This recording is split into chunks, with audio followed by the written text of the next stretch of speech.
সংসারে কোন বউ সবচেয়ে বেশি খাটে বলেন তো?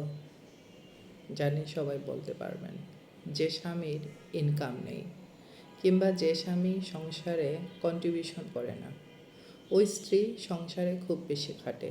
দিন শেষে তারই কিন্তু কথা শুনতে হয়, এটা হলো না, ওটা হলো না। ইভেন বাসর, শ্বশুর, শাশুড়ি, জায়েরা পর্যন্ত কথা শোনাতে দ্বিধাবোধ করে না। তার মধ্যে দেবর ননদ তো আছেই। আর বেচারা স্বামী, স্বামী তো কিছুই বলতে পারে না। তার ইনকাম সোর্স নাই, তার কন্ট্রিবিউশন নাই, তাই তার ওয়াইফের সংসারের খাটুনিটা নির্দ্বিধায় দেখা যায়, নির্বাক চোখে, অবাক চোখে, কিছু বলতে পারে না। তবে স্বামীদের উচিত, যে স্বামীরা ইনকাম নাই তাদেরও উচিত স্ত্রীদের সম্মান দেয়া। তার সম্মানের জায়গাটুকু নষ্ট করবেন না। আপনার হয়তো ইনকাম না থাকতে পারে, সম্মান আছে, তাই না?